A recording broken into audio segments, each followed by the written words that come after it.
नमस्कार दोस्तों, कैसे हैं आप सब। आप सभी का स्वागत है आपके अपने YouTube चैनल पर। और आज की हमारी कहानी शुरू करने से पहले जो भी चैनल पर पहली बार आए हैं या जिसने भी अभी तक चैनल को सब्सक्राइब नहीं किया है तो जल्दी से जाकर चैनल को सब्सक्राइब करें और घंटी का बटन दबाकर ऑल का आइकन जरूर प्रेस कर लें ताकि हमारी कहानियों की नोटिफिकेशन आप तक सबसे पहले पहुँचती रहे और आप हमारी कहानियों का आनंद उठाते रहें। तो दोस्तों, अगर आपको हमारी कहानियाँ अच्छी लगती हैं, लाइक शेयर और कमेंट्स करना ना भूलें ताकि हमारा भी हौसला बढ़ता रहे और हम आपके लिए नई नई कहानियाँ लेकर आते रहें। तो चलिए शुरू करते हैं आज की एक और बेहतरीन कहानी। मनोज अपनी माँ को गांव से शहर ले तो आया, परंतु माँ बहू मंजू की गृहस्थी में अपनी जगह नहीं बना पाई। कर्कश स्वभाव की मंजू को सास रास नहीं आई। सरला जी हर काम में बहू का हाथ बटाने की कोशिश करती, पोते पोती का पूरा ख्याल रखती, लेकिन मंजू किसी न किसी बात को लेकर भड़क जाती और सास को बुरा भला कहने से नहीं चूकती। मंजू नौकरी करती। शादी होते ही वह अपने पति मनोज के साथ शहर आ गई थी। उसकी अपनी अलग गृहस्थी थी। अब सास की दखल अंदाजी उसे हर पल खटकती थी। एक दिन मंजू को उसकी सहेली आभा मिली, जो उसके पति मनोज के गांव से ही, कोई रिश्तेदारी नहीं है, लेकिन एक ही गांव के होने के नाते वह मनोज को भैया और मंजू को भाभी बुलाती। दोनों का एक दूसरे के घर काफ़ी आना जाना है। बाजार में मिली मंजू ने आप बीती सुनानी शुरू की। उसकी आवाज़ कुछ ज़्यादा ही ऊंची थी। कुछ क्रोध और कुछ खींच के कारण स्वर काफ़ी उत्तेजित था, जिससे आते जाते लोग उन दोनों को अजीब नज़रों से घूर रहे थे। आभा ने धीरे से मंजू का हाथ पकड़ा और बोली, चलो भाभी, पास के होटल पर चलते हैं, चाय पियेंगे और आपकी बातें भी हो जाएंगी। चाय पीते समय मंजू ने अपना दुखड़ा सुनाया। तुम्हारे मनोज भैया अपनी माँ यानी तुम्हारी सरला चाची को गांव से शहर ले आए। उन्हें माँ की सेवा करने का शौक चढ़ा है, इसीलिए बिठा दी मेरे सिर पर मुसीबत। सास है मेरी, भुगतनी पड़ेगी ही।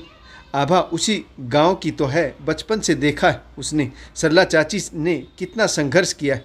भरी जवानी में चाचा चल बसे थे। मनोज सबसे छोटा था। चाची ने खेतों में मेहनत मजदूरी करके तीनों बेटियों की शादी की। मनोज को पढ़ाया लिखाया, नौकरी लगी, शादी हुई। मनोज अपनी पत्नी को लेकर शहर रहने लगा। बुढ़ापे में माँ को भी शहर ले आया। भला इसमें उसने कौन सा अपराध कर दिया। आभा मंजू भाभी को समझाना चाहती थी, लेकिन वह गुस्से में थी। इस समय उन्हें समझाना नामुमकिन था।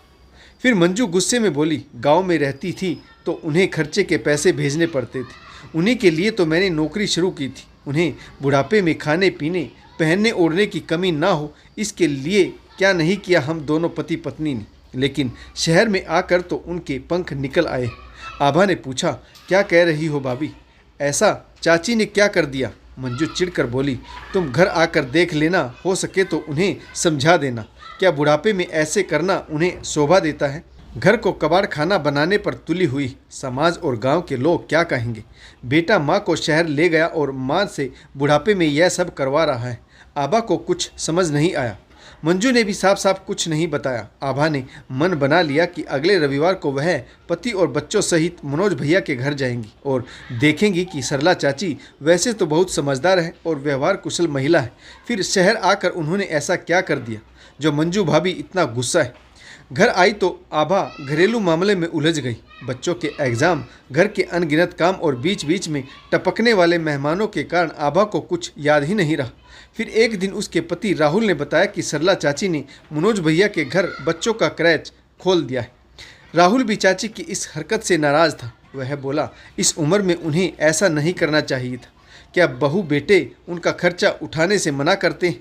मंजू भाभी का गुस्सा जायज़, शायद वह इसीलिए नाराज़ थी। बहू बेटा दोनों कमाते हैं। सरला चाची व्यर्थ ही उन पर उंगली उठाने का मौका दे रही। चाची को समझना चाहिए, इससे उनके बेटे के सामाजिक रुतबे पर असर पड़ेगा। आभा ने मन ही मन निश्चय किया और एक दिन दोपहर को अपने पति राहुल सहित वह अचानक मनोज भैया के घर पहुंच गई। सरला चाची एक प्रौढ़ा स्त्री के साथ बच्चों की देखभाल में व्यस्त थी। घर में लगभग 10 बच्चे थे। कुछ बच्चे सो रहे थे। एक बच्चे को चाची दूध पिला रही थी। उनकी सहायिका दूसरे बच्चों के साथ मुंह धुलवा रही, उन्हें सुलाने की कोशिश कर रही थी। साफ कपड़े, हंसती आंखें, मुख पर संतोष और आत्मविश्वास की झलक। सरला चाची की सेहत भी पहले से ज़्यादा बेहतर लग रही थी। आबा ने हंसते हुए कहा, चाची आपने तो अच्छी खासी बाल वाटिका शुरू कर दी। चाची हंसकर बोली, अच्छा लगता है बेटी, स्वार्थ के साथ परमार्थ भी जुटा रही हूँ।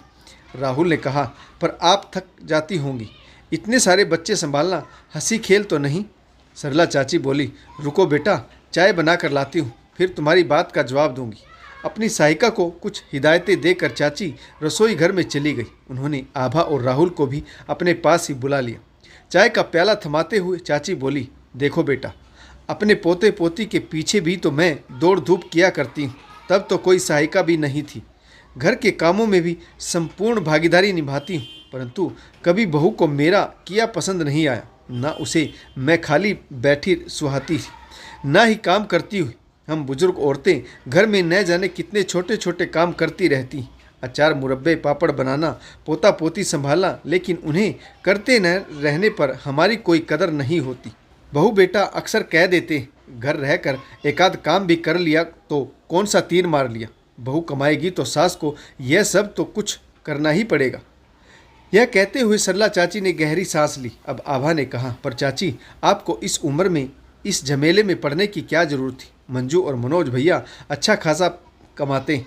मुझे नहीं लगता कि उनके घर में किसी चीज़ की कमी है। सरला चाची बोली, तुमसे एक बात पूछूं बेटी, तुम्हारे माँ बाप, माता पिता तुम्हारे भैया भाभी के पास ही रहते हैं ना?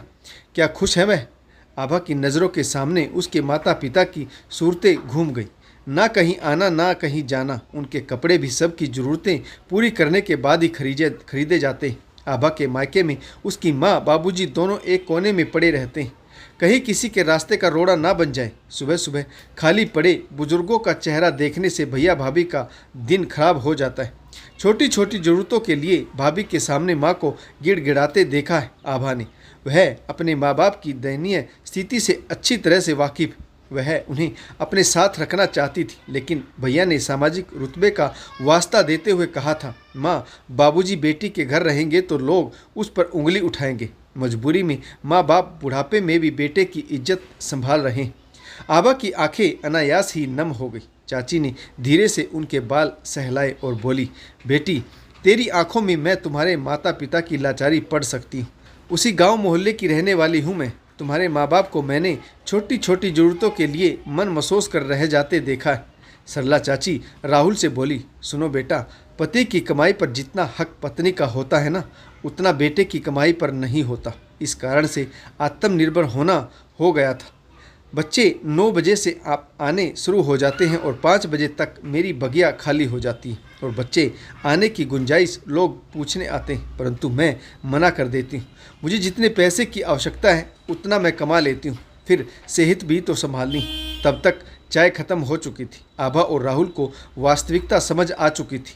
वह चलने के लिए उठ खड़े हुए थे तो सरला चाची ने कहा, बेटी, दिवाली के बाद मैं एक यात्रा कंपनी के साथ 15 दिन घूमने जाने की बात सोच रही हूँ। अगर तुम्हारे माता पिता आना चाहते हो तो उन्हें खबर कर देना।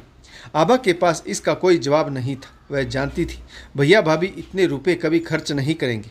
अगर वह खुद कमाती तो शायद अपने माँ बाप के लिए कुछ कर पाती।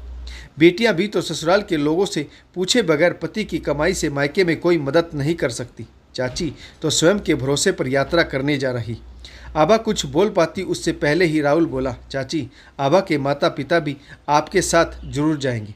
आप कुछ दिन पहले अपना कार्यक्रम बता देना। बातों ही बातों में सरला चाची ने आभा को एक बात समझा दी। जीवन बहुत बड़ा उपहार है, उसे बोझ समझकर उठाना या बच्चों से उठवाना उचित नहीं। अंतिम सांस तक खुशी के सम्मान से जीना चाहिए के लिए आत्मनिर्भर होना बहुत जरूरी है। सब में इतना साहस, धैर्य और सहनशीलता संभव नहीं, लेकिन दरवाजे पर दस्तक दी जाए तो द्वार खुल भी सकता है। तो दोस्तों, आपको यह कहानी कैसी लगी कमेंट्स करके जरूर बताइएगा। आशा करता हूँ कहानी आपको जरूर पसंद आई होगी। अगर आपको हमारी कहानी अच्छी लगे, लाइक, शेयर और कमेंट्स करना ना भूलें, ताकि हमारा भी हौसला बढ़ता रहे और हम आपके लिए नई नई कहानियाँ लेकर आते रहें। दोस्तों, इस कहानी में किस पात्र की भूमिका अच्छी लगी और इस कहानी से आपको क्या सीख मिली, यह भी कमेंट्स करके जरूर बताइएगा। तो कहानी पढ़ने के लिए आप सभी का बहुत बहुत धन्यवाद। जय हिंद, वंदे मातरम, भारत माता की जय। जय जवान और जय किसान।